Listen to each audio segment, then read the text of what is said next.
बच्चों अब हम क्या पढ़ेंगे, अवकलन संबंधी सूत्र पढ़ेंगे। अवकलन से रिलेटेड हमारे पास कुछ फार्मूले होंगे, उन फार्मूलों को पहले हम लोग करेंगे और समझेंगे, इसके बाद फिर उनसे रिलेटेड हम लोग क्वेश्चन पुट अप करेंगे। तो फार्मूला क्या है, अवकलन संबंधी सूत्र। अवकलन संबंधी सूत्र।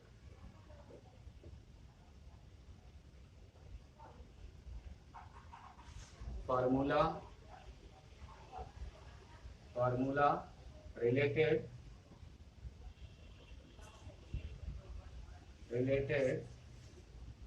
To differentiation.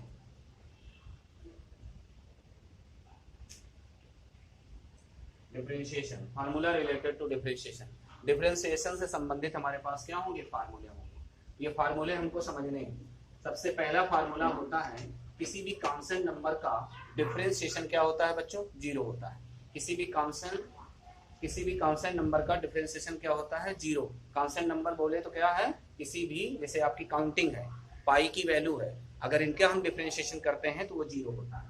तो हम लोग डिफरेंशिएशन को इस तरह से लिखते हैं, D by D x of, इसको डी बाई डी एक्स पढ़ेंगे और ऑफ यहाँ लिखेंगे, D by D x of C. तो D by D x of C क्या होगा, जीरो। भैया जहां हमारे पास सी क्या है, कोई कांस्टेंट वैल्यू है या नियतांक है, सी क्या है, अचर संख्या है, कांस्टेंट वैल्यू है, कांस्टेंट नंबर्स है या कांस्टेंट वैल्यू है, कांस्टेंट वैल्यू। एज जैसे हम लोग कह सकते हैं 1, 2, 3, 10। इस तरह से कोई भी अगर नंबर्स हमारे पास आ जाएं या पाई की वैल्यू आ जाए, ठीक है ना, तो ये सब हमारे इनको अगर हम लोग डिफरेंशिएट करेंगे तो डिफरेंशिएट कितना निकलेगा, इसका जीरो निकलेगा। फॉर एग्जांपल जैसे हम लोग एग्जांपल के तौर पे देख लें, D by D x of अगर मैंने कर दिया 1 तो इसका डिफरेंशिएट क्या होगा, जीरो। इसी तरह से अगर मैंने D by D x of यहाँ 10 लिख दिया तो उसका क्या होगा, जीरो। इसी तरह से अगर मैंने D by D x of मैंने यहाँ पर 5 कर दिया तो डिफरेंशिएट क्या होगा, जीरो। ETC समझ गए ना। इस तरीके से किसी भी कांस्टेंट नंबर का डिफरेंशिएट क्या होता है, जीरो होता है। ओके बच्चों, इस तरीके से हमारे पास क्या है, ये हमारे पास जो है, हमने किसी कांस्टेंट नंबर का डिफरेंशिएशन किया तो कितना होता है, जीरो। अब इस पर हम कुछ क्वेश्चन कर लेते हैं, कुछ एग्जांपल कर लेते हैं।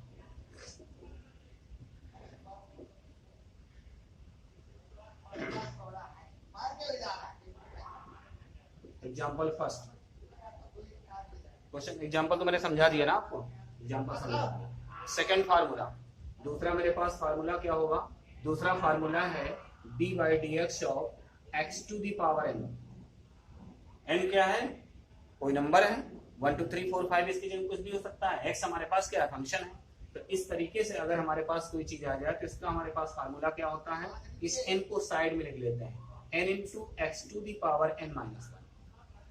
इसको हम लोग फार्मूला के रूप में d by D x of x to the power n है, तो इसका फार्मूला क्या होता है, एन साइड में आ जाएगा, x to the power n minus 1। इसमें से क्या कर देंगे, एन में से एक कम कर देंगे। इसका एग्जाम्पल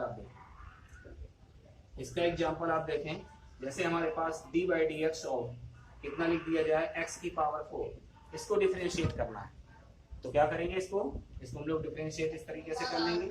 क्या करेंगे, एन की जगह में 4 है तो 4 को यहाँ लिख लिया, और x to the power 4 minus 1 कितना हो जाएगा बच्चों, 4x to the power 4 minus 1 कितना हो गया, 3। यही आपका हो जाएगा। ओके, कोई प्रॉब्लम नहीं। इस तरीके से इस फार्मूले पर हम लोग, ये सारे नोट्स आपको मिल जाएंगे, आप परेशान ना होइए। अगर मैं इरेज कर देता हूँ तो घबराइए नहीं, सारे नोट्स मैं आपको भेज दूंगा, मैं समझा रहा हूँ सारी चीजें। और दूसरा एग्जाम्पल हम ले रहे हैं, D by D x of x to the power, अगर 9 लिखा है तो आप लोग जानते हैं 9n की जगह में है, तो यहाँ पर 9x to the power 9 minus 1 कितना हो गया, 9x की पावर कितना हो जाएगा, 8। यही आंसर। इस फार्मूले पर बेस हमारे पास इस तरीके से न्यूमेरिकल्स आएंगे, तो इनको हम लोग सॉल्व कर सकते हैं। इसके बाद में आगे चलते हैं। अगर आपके पास क्वेश्चन इस तरीके का दे दिया जाए, गिवन, अगर आपको क्वेश्चन दे दिया जाए given y equal to 3x square plus का 4x प्लस का 8, इस तरह से क्वेश्चन दे दिया जाए और आपसे कहे कि फाइंड करो क्या निकालो dy by D x equal to हमको फाइंड करना है dy बाई डी एक्स, क्या निकालना है dy बाई डी एक्स हमको फाइंड करना है।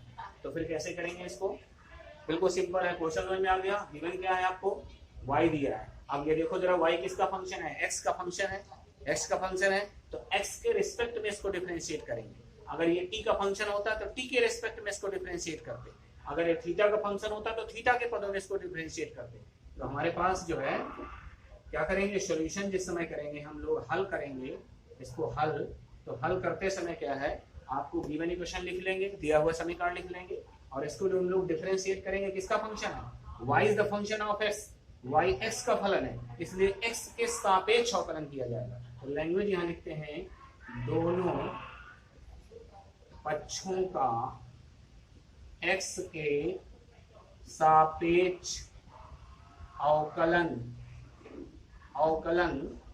करने पर, मैं एक बार हिंदी लिखूंगा बार बार इंग्लिश से लिखूंगा, दोनों पक्षों का x के सापेक्ष अवकलन करने पर। इंग्लिश में इसको क्या लिखेंगे हम लोग, यहाँ लिखेंगे डिफरेंशिएट, शॉर्टकट में लिख दीजिएगा differentiate with respect to x, x का फंक्शन है तो विद रेस्पेक्ट टू x लिखेंगे।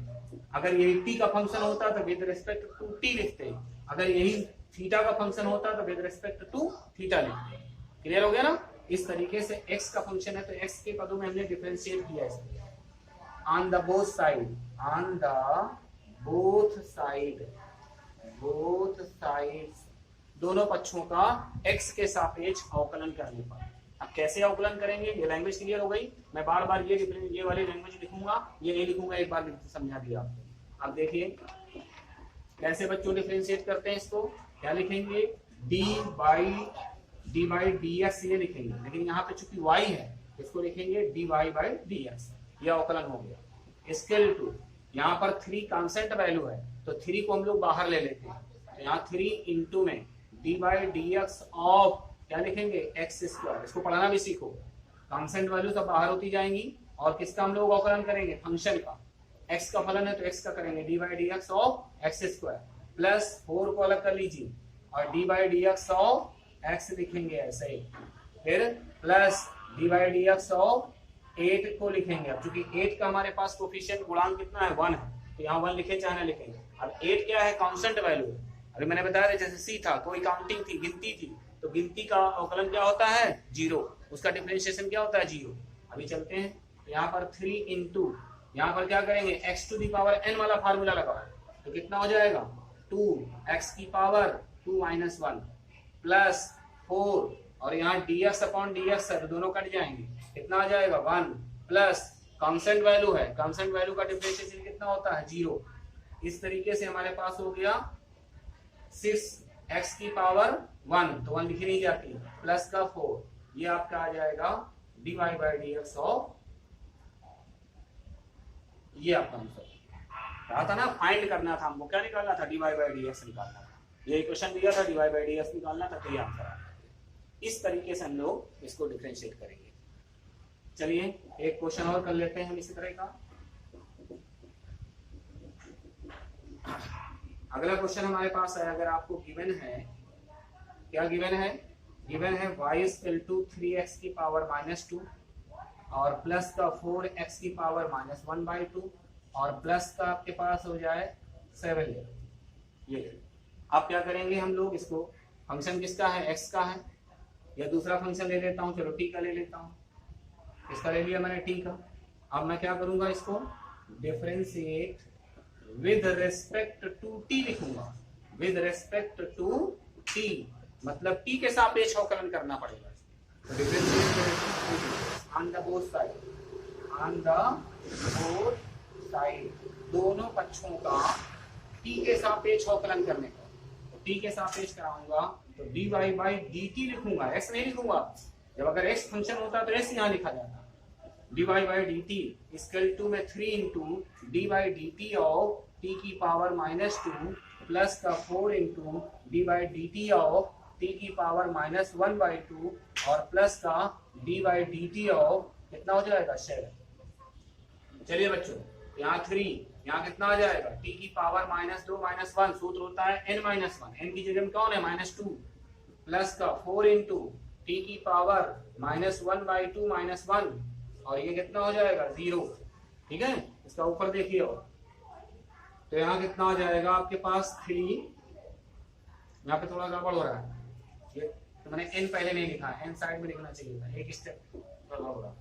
फिर से दोबारा 3 इंटू n आता है आपके पास -2 इंटू टी की पावर -2 -1 प्लस का 4 इंटू n की जगह में कितना है -1/2, और फिर t की पावर n-1 -1/2 माइनस का 1, और ये कितना हो जाएगा आपके पास प्लस का 0 हो जाएगा आगे वाला। ठीक है, तो ये कितना हो गया आपका -6 t की पावर -3 और माइनस का 2 से 4 कट गया 2 बार में, और t की पावर हो गया -3/2। ये तो आपका आंसर क्या मिल रहा है, आपका आंसर मिल रहा है -6 t की पावर -3 -2 t की पावर -3/2। ये आपका आ गया dy/dx। ये देखो, इस तरीके से आप इनको डिफरेंशिएट करेंगे। ठीक है।